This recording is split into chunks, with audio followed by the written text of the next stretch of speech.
melanjutkan presentasi secara mandiri. Nah, kami dari kelompok 6.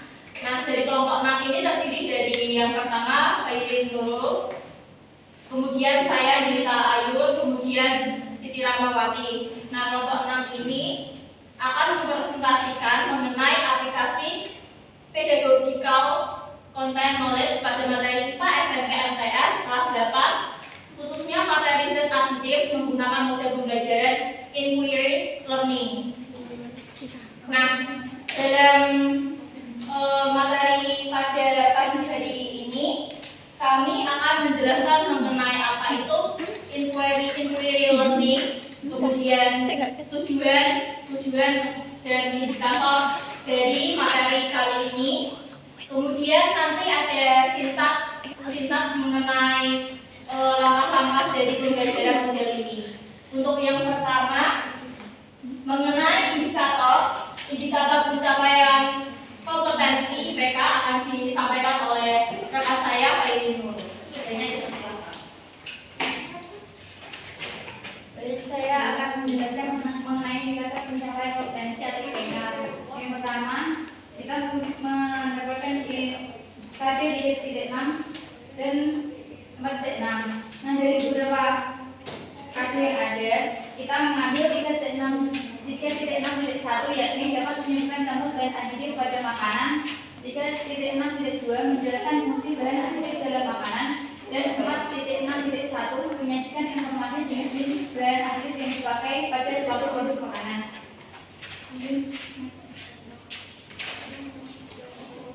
Nah, tujuan pembelajarannya diharapkan setelah mempelajari materi ini, siswa dapat menjelaskan macam-macam zat aditif alami dan buatan yang terdapat dalam makanan dan minuman, baik segar maupun dalam kemasan. Yang kedua, dapat mendeskripsikan fungsi bahan aditif alami dan buatan yang ada dalam makanan dan minuman, baik segar maupun dalam kemasan. Nah, dalam zat aditif ini dibagi menjadi dua, yakni zat aditif alami dan sintetis. Zat aditif ini biasanya digunakan sebagai pewarna makanan, pemanis, pengawet, serta penyedap.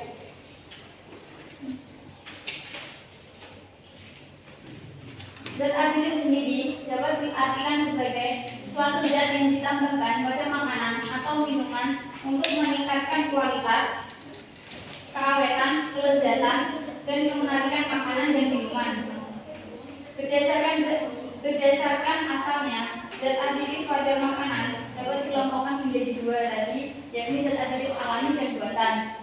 Dalam peraturan Menteri Kesehatan Republik Indonesia Nomor 722/9/9/88 tentang bahan tambahan makanan berdasarkan ADI atau Acceptable Daily Intake, zat aditif yang aman dikonsumsi oleh seseorang dan tidak menimbulkan bahaya adalah dengan dasar berhitungan per kilogram berat badan. Nah, ini terdapat beberapa macam zat aditif. Yang pertama, zat aditif alami.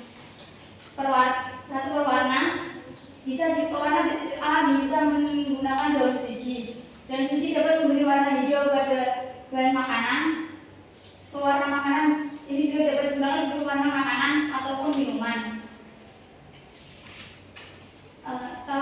Ini contoh beberapa warna makanan buatan. Ya, yang pertama biru, nama bahan kimianya Brilliant Blue FCF, yang kuning Tantrazine, orange Sunset Yellow FCF, hijau Fast Green FCF, dan merah Alura Red Acid. Yang kedua, zat aditif alami bagian pemanis. Nah, pemanis alami ini kita bisa menggunakan gula aren. Gula aren ini berasal dari bunga aren. Gula aren ini lebih manis daripada gula Jawa. Biasanya digunakan dalam pembuatan jenang ataupun dodol. Itu contoh zat aditif pemanis buatan. Yang pertama, gula pasir atau sukrosa. Nah, ini tingkat kemanisan dibanding gula pasir atau sukrosa itu 1. Nah, asupan maksimal per kilogram berat badan seseorang itu 30 sampai 60 mg. Yang kedua, siklamat. tingkat kemanisannya dibanding gula pasir yakni 30 sampai 50. Asupan maksimalnya sekitar 11 mg. Yang ketiga aspartam, tingkat kemanisan perbandingan kemanisan dengan sukrosa yakni 160 sampai 200. Asupan maksimal per kilogram berat badan yakni sekitar 50 sampai 50 mg. Yang keempat kalium asesulfam, tingkat kemanisan dibandingkan dengan gula yakni 200. Asupan maksimal per kilogram berat badan yakni sekitar 15 mg. Yang kelima sakarin, tingkat kemanisannya dibanding gula yakni 200 sampai 500.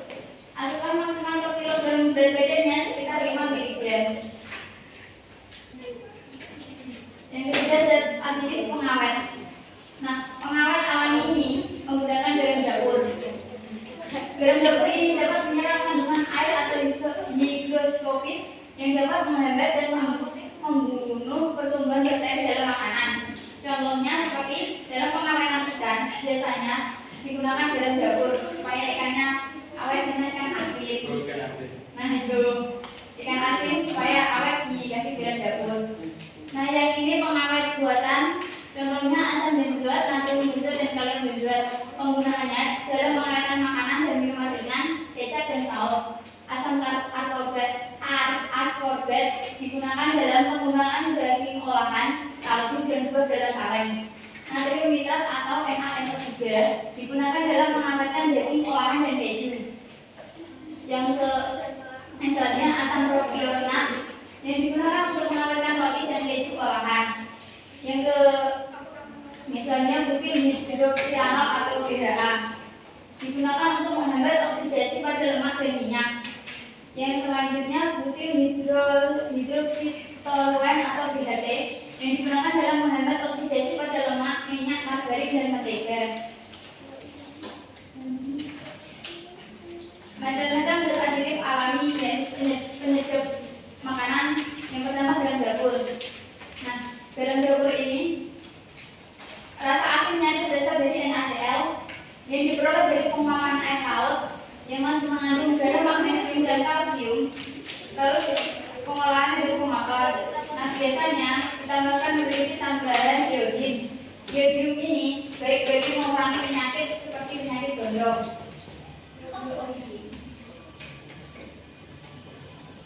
Nah, ini macam-macam aditif sintetis atau buatan. Yang pertama pengawet yang biasanya digunakan adalah yang pertama formalin. Formalin ini seharusnya tidak boleh digunakan dalam pengawetan makanan karena sebenarnya sebagai pengawet mayat, tapi biasanya digunakan dalam pengawetan mie. Boraks itu biasanya sering digunakan dalam pengawetan bakso dan terusi sebagai pengawet ayam potong. Nah, penyedap makanan buatan yang sering digunakan adalah MSG atau monosodium glutamat atau kita sering sebut bizin. Yang selanjutnya 2-nosimofosfat atau BMP, nukleotida. Yang ketiga 2-nosimofosfat atau NP dan nukleotida. Nah, zat aktif singkatan buatan yang selanjutnya yaitu antioksidan yang berfungsi untuk melindungi makanan yang mengandung lemak atau minyak dari kebutuhan ikan akibat oksidasi. Antioksidan ini akan menghambat proses oksidasi suatu bahan. Contoh antioksidan yakni butil hidroksianisol atau BHA dan butil hidroksitoluen atau BHT. Yang kedua asam ascorbat serta garam kalium, garam kalsium, dan garam natriumnya. Ini dampak penggunaan dari zat aditif adalah yang pertama penguat rasa atau penyedap rasa, bisa menyebabkan kelainan hati, demam tinggi, alergi kulit, mual, dan muntah. Yang kedua pemanis, apabila kita menggunakan pemanis buatan secara berlebihan dapat menyebabkan kanker serta gangguan saraf. Yang ketiga pengawet, jika kita terlalu banyak mengonsumsi formalin, itu dapat menyebabkan kanker paru-paru, gangguan pada alat pencernaan, penyakit jantung, dan merusak sistem saraf. Boraks itu dapat menyebabkan reaksi mual, muntah, diare, bahkan kerusakan ginjal gangguan pada otak dan hati. Keempat, berwarna rodonin B dapat menimbulkan kanker dan menimbulkan paru-paru, tenggorokan, hidung, dan usus. Sunset yellow menimbulkan kerusakan kromosom, dan ponsel 4F dapat menimbulkan anemia dan kepekatan pada hemoglobin.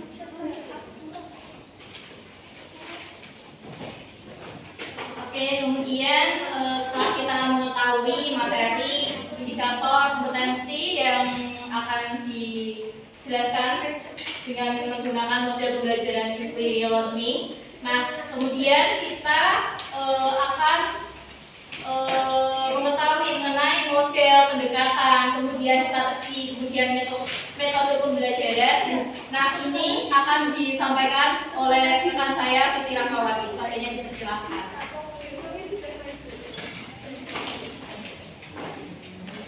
Baik, sumber selanjutnya yaitu mengenai model pendekatan, strategi, metode pembelajaran IPA.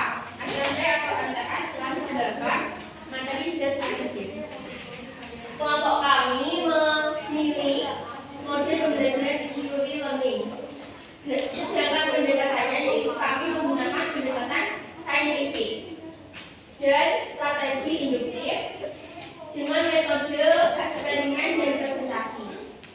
Yang dimaksud dengan model pembelajaran inquiry learning yaitu kegiatan pembelajaran yang memfasilitasi peserta didik untuk mengajukan pertanyaan, melakukan penyelidikan atau pencarian, eksperimen, hingga penelitian secara mandiri untuk mendapatkan pengetahuan yang mereka butuhkan. Dalam model ini, peserta didik itu diarahkan agar dapat mencari tahu sendiri materi yang disajikan dalam pembelajaran dengan cara melakukan pertanyaan dan investigasi mandiri. Unsur-unsur yang terkandung dalam model inquiry yaitu pertama itu sintagmatik. Sintaks model pembelajaran inquiry learning meliputi A. Mengajukan pertanyaan dengan permasalahan, B. Merumuskan hipotesis, C. Mengumpulkan data, D. Analisis data, E. Merumuskan kesimpulan. Yang kedua yaitu mengenai keunggulan model pembelajaran inquiry learning. Bisa dilihat ini. Yang pertama, menekankan pada pengembangan aspek kognitif, efektif, dan psikomotor siswa secara seimbang, sehingga pembelajaran dengan model inquiry dianggap jauh lebih bermakna. Yang kedua, memberikan ruang kepada siswa untuk belajar sesuai dengan gaya belajar mereka masing-masing. Ada yang audiovisual, visual, dan kinetik. Yang ketiga, sesuai dengan perkembangan psikologi belajar modern yang menganggap belajar adalah proses perubahan tingkah laku karena adanya pengalaman. Dapat kelemahan dari model pembelajaran inquiry learning yaitu pertama, jika guru kurang spesifik merumuskan materi atau pertanyaan kepada siswa dengan baik untuk memecahkan permasalahan secara sistematis, maka siswa akan bingung dan tidak terarah. Yang kedua, dalam implementasinya, model pembelajaran inquiry memerlukan waktu yang lama sehingga guru sering kesulitan menyesuaikannya dengan waktu yang ditentukan. Terus yang kedua mengenai pendekatan saintifiknya. Saintifik pertama kali dikenalkan melalui ilmu pendidikan Amerika pada akhir abad ke-19 sebagai penekanan pada metode laboratorium formalistik yang mengarah pada fakta-fakta ilmiah. Menurut Kemendikbud, pendekatan saintifik adalah salah satu model pembelajaran yang dalam prosesnya memuat kaidah-kaidah keilmuan, mulai dari pengumpulan data dan dengan observasi, menanam, melakukan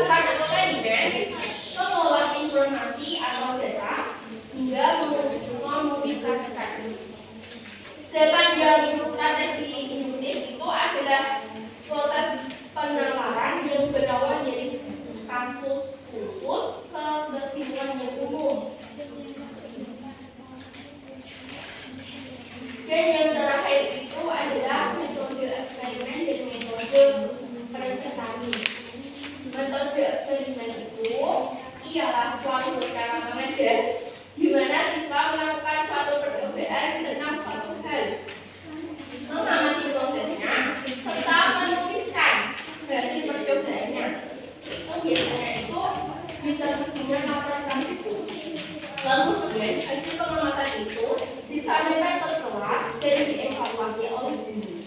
Penggunaan teknik ini itu mempunyai tujuan agar siswa mampu mencari dan menemukan sendiri berbagai jawaban atau personal atau persoalan-persoalan yang dihadapinya dengan mengadakan percobaan sendiri. Agar penggunaan metode eksperimen itu efisien dan efektif, maka perlu diperhatikan. Yang pertama, dalam eksperimen, setiap siswa itu harus mengajukan percobaan. Maka jumlah alat dan bahan atau materi percobaan harus cukup bagi setiap siswanya. Yang kedua, agar eksperimen itu tidak gagal dan siswa menemukan bukti yang meyakinkan atau mungkin tidak membahayakan, maka kondisi alat dan mutu bahan percobaan yang digunakan harus baik dan bersih.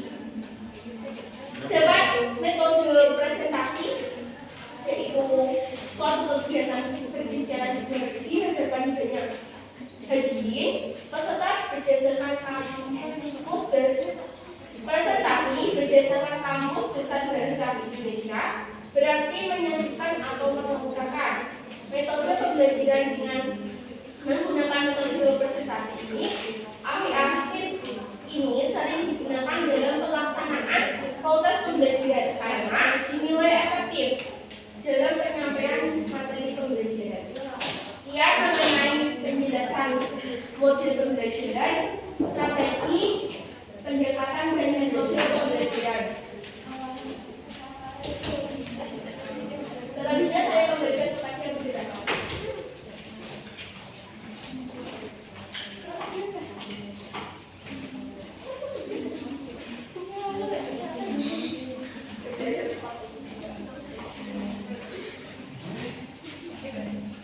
Nah, setelah kita mengetahui tadi pengertian inquiry learning itu sendiri, kemudian modelnya seperti apa, metodenya seperti apa, dan kita akan secara langsung mengetahui langkah-langkah atau yang biasa kita sebut dengan sintaks. Nah, ini merupakan sintaks inquiry learning. Apabila teman-teman semua kurang terlihat di PPT ini, bisa menyimak di makalah teman-teman sekalian ya.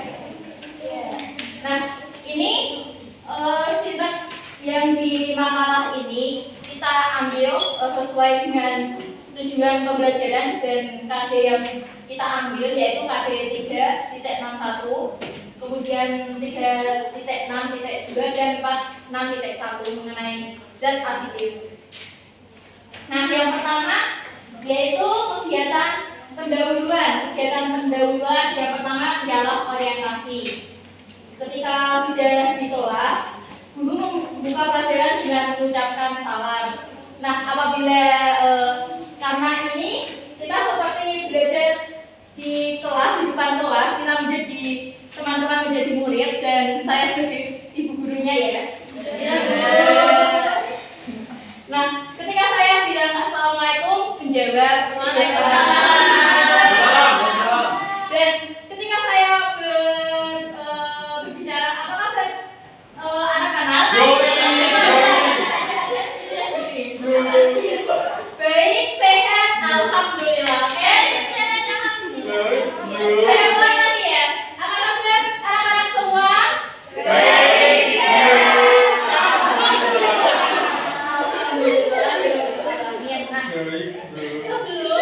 Sebelum kita memulai kegiatan pada pembelajaran pagi hari ini, nah ibu guru mau minta bantuan ke ketua kelas Mas Kamal untuk memimpin doa terlebih dahulu. Oke. Sudah ya. Terima kasih Mas Kamal. Nah, kemudian setelah meminta berdoa, ini sebenarnya tidak terlalu yang di sintaksnya, tapi untuk kegiatan pendahuluan. Kemudian untuk persepsi itu ibu guru akan menunjukkan beberapa makanan dan ibu guru akan menanyakan dari beberapa makanan yang ibu guru bawa ini, manakah yang kalian tertarik? Apakah kalian lebih tertarik pada makanan yang lebih berwarna atau seperti apa? Nah itu nanti akan anak-anak jawab, kemudian ibu guru akan menanyakan lagi. Kalau ini makanan ada berwarna-warna, ini termasuk zat apakah ya anak-anak? Kemudian next slide, Mbak Rahma. Kemudian melakukan motivasi. Hal ini itu ibu guru akan menyampaikan tujuan dari kegiatan. Tidak perlu dengan bahasa yang kaku. Dengan hari ini kita akan melakukan eksperimen anak-anak. Dari beberapa makanan ini ada kalian dapat mengetahui makanan ini tuh ada kandungannya apa, ada zat warna apa, berbahaya atau tidak. Nah kita next slide. Untuk kegiatan inti kita masuki di kegiatan inti. Untuk saintifiknya mulai terlihat yaitu mengamati. Yang pertama yaitu kegiatan inti ini stimulation atau pemberian rangsangan. Nah sebelumnya itu ibu guru akan memberikan contoh kasus kepada anak-anak sekalian. Dari contoh kasus ini ibu guru akan meminta ini kan ada contoh kasus mengenai bisa dibaca sendiri. Kawan-kawan bisa dibaca sendiri dari kasus ini, maka ibu guru akan meminta kira-kira dari contoh kasus ini akan timbul pertanyaan apa ya dari contoh kasus. Kemudian seperti contoh, apakah makanan yang kita konsumsi mengandung zat pengawet berbahaya atau boraks? Kemudian bagaimana cara mengetahui makanan yang mengandung pengawet seperti boraks? Nah next slide. Itu akan diberikan rangsangan supaya timbul pertanyaan. Kemudian yang langkah kedua yaitu problem statement atau identifikasi masalah.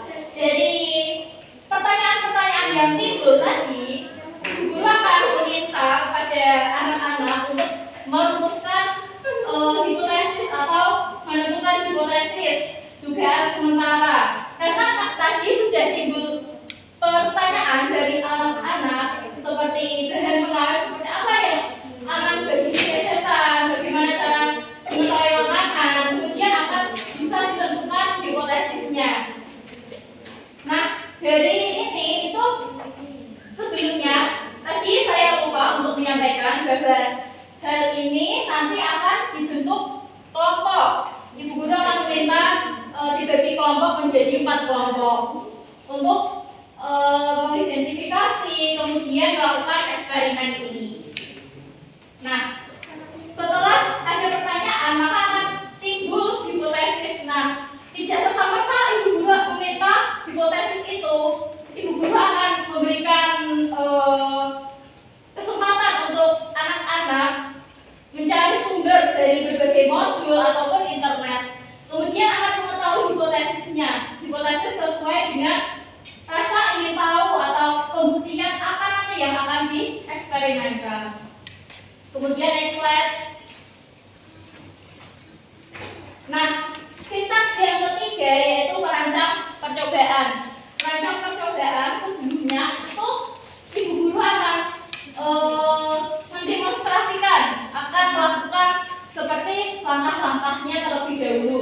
Karena apa? Walaupun ini inquiry learning, siswanya, anak-anaknya yang dituntut untuk menalar sendiri, mengambil data sendiri, menyimpulkan sendiri, tapi kalau tidak diarahkan akan mengalami kebingungan tersendiri.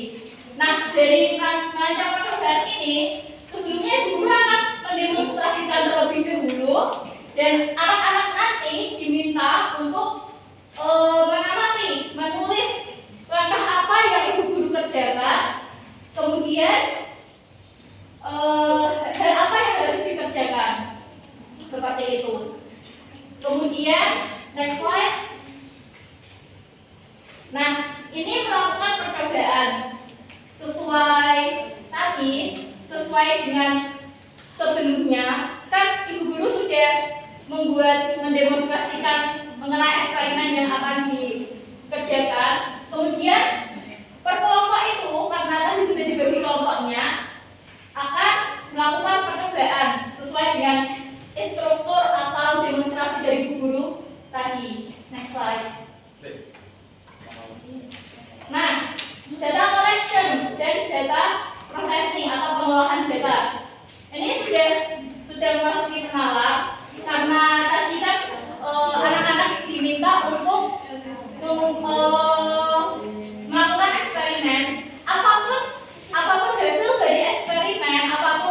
sedikit pun data perlu dicatat atau dikumpulkan, kemudian dianalisis mengenai data tadi. Next slide.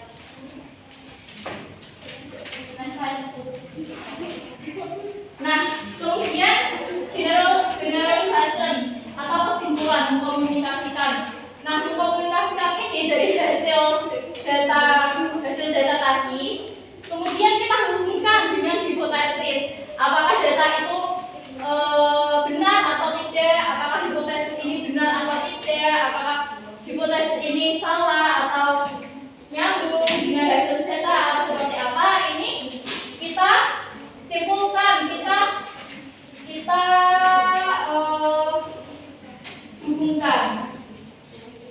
Dan untuk kegiatan penutup itu nanti ibu guru akan meminta dari perwakilan kelompok untuk maju dan memberikan hasil atau berdasarkan hasil data dan analisis tadi dari anak-anak yang sudah mempunyai data dan hasil hipotesisnya tadi untuk disampaikan kepada teman-temannya. Nah, tidak lupa nanti walaupun ini inquiry learning, bahwa siswanya itu yang menemukan, menalar, mengumpulkan data, membuat kesimpulan sendiri, tapi guru tetap memberikan penguatan materi dan kesimpulan terhadap materi dan aktif tadi atau dari hasil eksperimen tadi. Tidak apa-apa kalau kita eksperimen itu hasilnya berbeda-beda, itu wajar.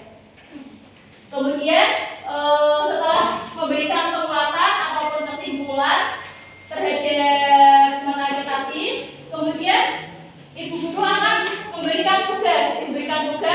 Setelah itu tadi selesai ya, ibu guru akan memberikan tugas untuk pertemuan selanjutnya, untuk mempelajari pertemuan selanjutnya.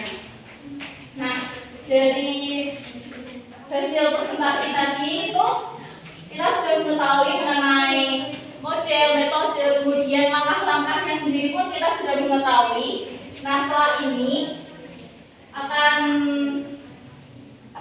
pertanyaan ya.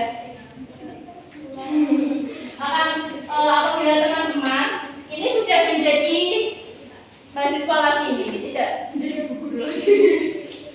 Nah, apabila teman-teman ada hal yang masih ditanyakan atau masih bingung dari penjelasan kami, bisa ditanyakan dan kita akan diskusikan, tidak menutup untuk berdiskusi. Terima kasih.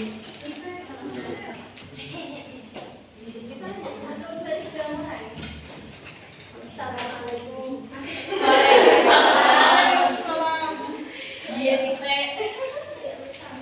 Nama Irotan Anissa 0554. Ingin bertanya kepada komunitas kita dan kawan-kawan mengenai keunggulan model pembelajaran inquiry.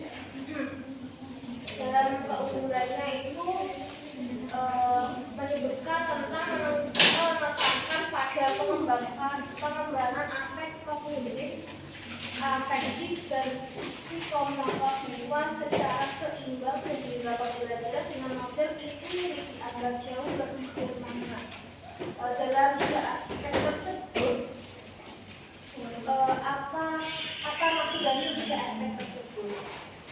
Dari manusia dan kognitif ini.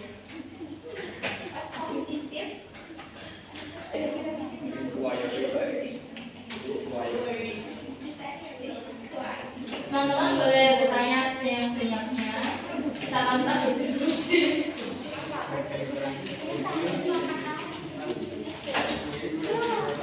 Lagi mereview makalah dari kami juga membuka tidak hanya pertanyaan, tapi ketika ada hal yang kurang dari makalah kami boleh disampaikan untuk kami perbaiki nantinya. Nah, oke. Langsung saja untuk menjawab tadi pertanyaan dari Guru Nafisa dan Ica ya. Dalam kelebihan tadi ya?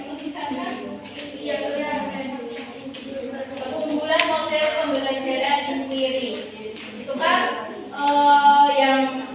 yang A itu menekankan pada pengembangan aspek kognitif, afektif dan psikomotorik siswa secara seimbang. Kemudian yang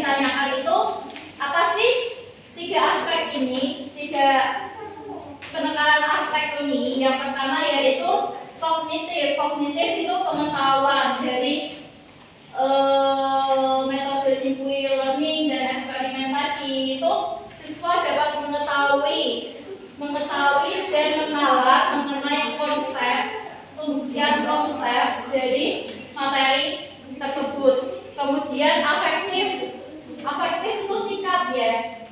Dari itu pembelajaran inquiry learning dengan eksperimen itu tuh kita dituntut untuk rasa solidaritasnya tinggi, tanggung jawabnya tinggi, kemudian kerjasamanya akan ditampilkan, akan kelihatan pada eksperimen tadi. Kita bisa mengetahui, melihat mana siswa yang bertanggung jawab, mana siswa yang seperti apa karakternya.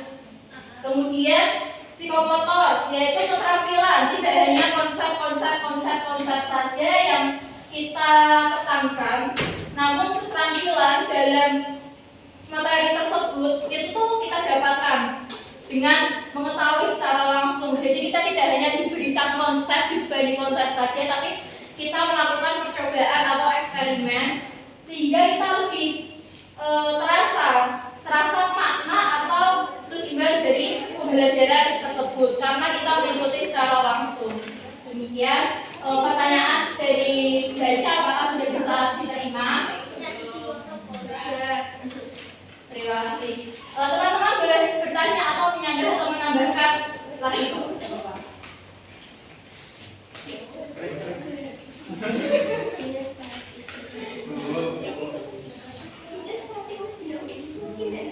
Menunggu pertanyaan tadi ya, berarti ya.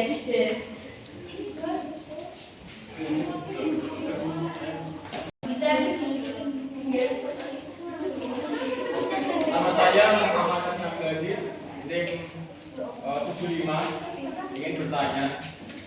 Pada kelemahan model pembelajaran inquiry learning kan dalam pengimplementasiannya model pembelajaran inquiry learning memerlukan waktu yang lama, sehingga guru sering kesulitan menyesuaikan dengan waktu yang ditentukan. Nah, dari kelemahan tersebut, siswa di Indonesia kan kalau sudah waktu lama, pastikan konsentrasinya akan hilang. Nah, bagaimana cara guru untuk memodifikasi atau menghandle kurang ini untuk pembelajaran inquiry learning?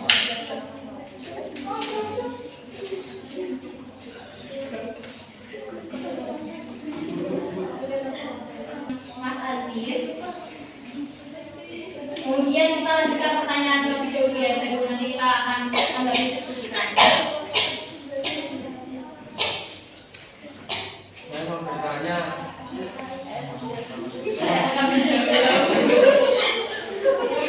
Nama saya Azranul Kamal. NIM-nya 64. Saya mau bertanya mengenai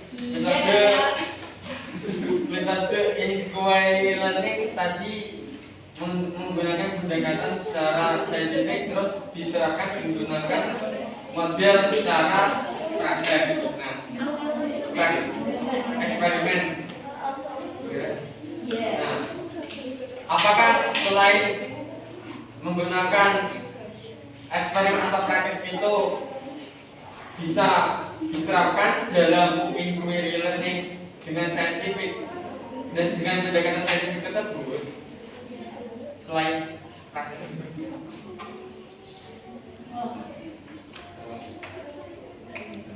Terima kasih. Sama-sama.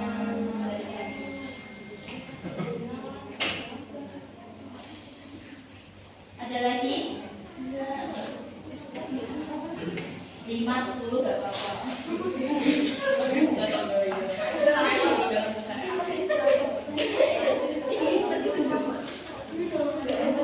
Saya akan mengulangi pertanyaan dari saudara Al-Azizi dan Kamal ya. Untuk pertanyaan dari saudara Kamal itu kita kan menggunakan saintifik dengan apa? pendekatan saintifik dengan metode eksperimen, kemudian presentasi. Nah, apakah dengan menggunakan model inquiry learning ini, pendekatan saintifik bisa menggunakan metode selain eksperimen? Seperti itu ya. Dan kemudian pertanyaan dari saudara Aziz ini mengenai pengolahan model pembelajaran inquiry learning itu dalam implementasi itu memerlukan waktu yang lama. Kemudian siswa di Indonesia itu cenderung jika waktunya terlalu lama itu konsentrasinya hilang. Nah, bagaimana cara mengatasi hal tersebut atau modifikasi dari seorang guru agar menggunakan metode model inquiry learning ini tetap berhasil seperti itu? Boleh dijawab?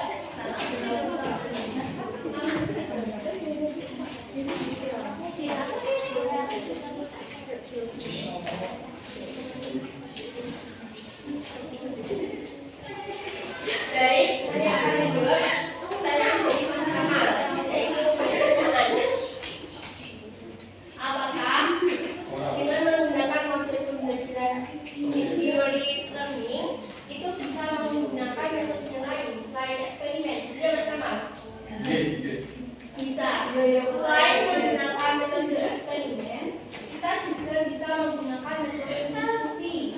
Dengan guru dan siswa itu sama-sama melakukan diskusi untuk menentukan praktikum apa yang akan digunakan. Selain diskusi, kita juga bisa menggunakan metode demonstrasi, yaitu guru mempraktikkan langsung di depan siswanya mengenai berbagai praktikum. Salah satunya bisa praktikum eksoterm atau endoterm, juga bisa praktikum masa jenis dan lain sebagainya. Dan adiknya juga bisa dengan cara membawa contoh baik itu makanan dan mengandung pengawet buatan maupun yang mengandung pengawet alami. Selain itu juga bisa dengan metode proyek, yaitu seorang guru memberikan tugas berupa proyek kepada siswanya. Itu juga bisa diterapkan dalam model pembelajaran Indonesia. Apakah dipahami bersama? Atau teman-teman ada yang mau menambahi atau menambah silakan. Mbak Sita mungkin sudah cukup. Terima kasih. Jadi jawaban dari pertanyaan yang dilontarkan oleh Mas Kamal itu, selain eksperimen dalam inquiry learning itu bisa apa saja? Tadi dari Mbak Rahma menjawab diskusi, demonstrasi, proyek. Namun kita menekankan kenapa kok eksperimen? Karena inquiry learning kalau hanya mendengarkan saja itu tidak akan mengenal, tidak akan mendapatkan tujuan dari inquiry learning tersebut. Tapi bisa kok kalau tidak melakukan eksperimen langsung, demonstrasi juga bisa. Misal kita menampilkan video pembelajaran mengenai zat aktif, kemudian nanti sintaksnya sama seperti ini, tapi tidak menggunakan sintaks yang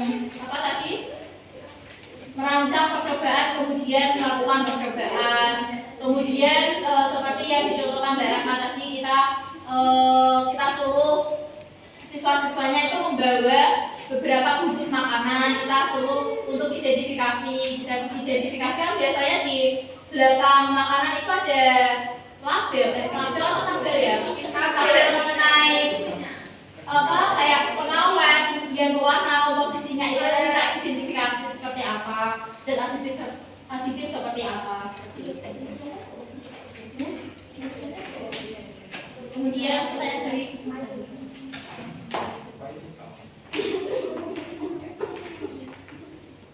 saya akan menjawab pertanyaan dari Mas Aziz tadi, cara minimalisasi supaya terusan ya.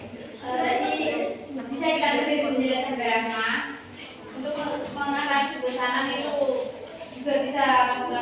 beberapa cara sih. Misalnya di sela-sela, misalnya eksperimen di sela-selanya dikasih kayak SBB ya, kayak gitu supaya fresh lagi pikirannya. Terus selain eksperimen waktu diskusi juga di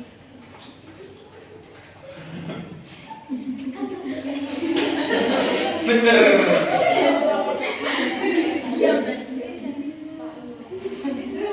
Gini.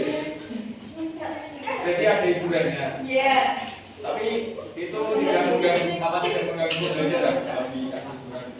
kan nggak sampai lama itu cuma singkat atau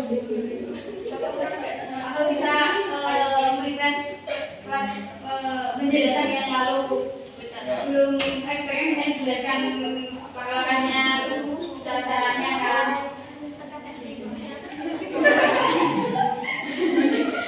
Dari jawaban selain jawaban dari pertama Materi. materi Saya mau nambahin ya dari kalau menurut saya untuk penambahan SPB untuk metode inquiry itu kurang tepat enggak, soalnya itu bisa mengganggu proses pembelajaran. Kan inquiry itu kan tadi berbasis eksperimen, praktikum, percobaan. Menurut saya itu udah suatu pembelajaran yang menarik yang untuk siswa mau tidak mau walaupun membutuhkan waktu yang lama, dia itu tetap akan terfokus pada pembelajaran itu. Kita mencontoh lah saat kita praktikum, walaupun praktikum kita lama jenuh gitu ya kan, kita nggak pernah merasa bosan karena setiap menjalani praktikum itu merupakan sesuatu yang menuntut kita untuk tetap terfokus di situ. Kalaupun ada yang merasa bosan, itu tergantung bagaimana desain pembelajaran yang dipilih oleh guru. Tadi kan ada yang inquiry itu selain eksperimen itu apa aja, pertanyaan dari Mas Kamal, terus kan ada tadi observasi, ada eksperimen, bisa praktikum seperti itu kan. Nah, tinggal bagaimana guru itu mendesain pembelajaran yang menarik, bagaimana desain inquiry itu seperti apa. Kalau untuk eksperimen, untuk praktikum, menurut saya tidak ada kata bosan karena banyak sih penelitian yang mengungkapkan bahwa model pembelajaran inquiry itu justru meningkatkan motivasi belajar siswa.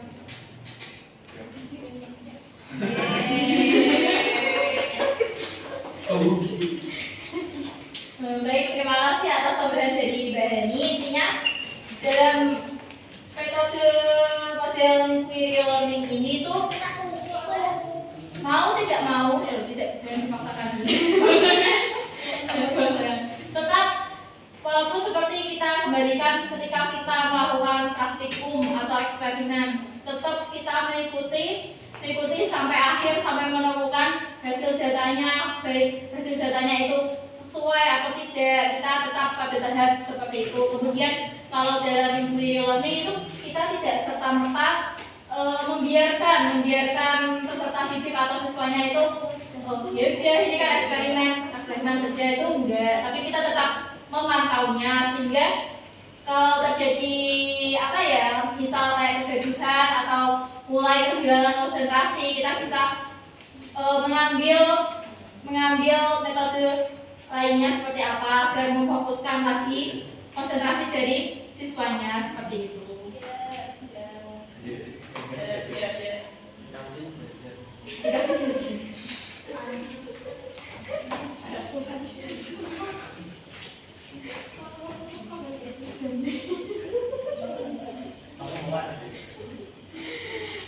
Baik, sudah ada 3 pertanyaan. Apakah sudah cukup atau teman-teman ada pertanyaan lagi? Baik, terima kasih ya. Tidak jadi 10 pertanyaan, cukup 3 pertanyaan, 7 pertanyaan disimpan untuk kelompok selanjutnya. Terima kasih teman-teman semua sudah memperhatikan, sudah hadir, sudah mau mengikuti presentasi dari kelompok 6 dari awal hingga akhir. Terima kasih sudah memberikan respon yang sangat baik, sudah memberikan pertanyaan kepada kami, kemudian memberikan tambahan untuk materi kami. Terima kasih. Semoga teman-teman semua dan kami juga, kelompok kami juga dapat mengetahui atau mendapatkan manfaat dari presentasi kali ini.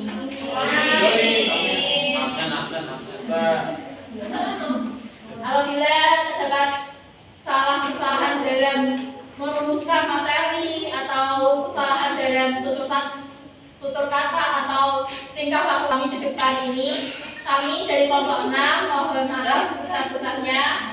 Wassalamualaikum warahmatullahi wabarakatuh.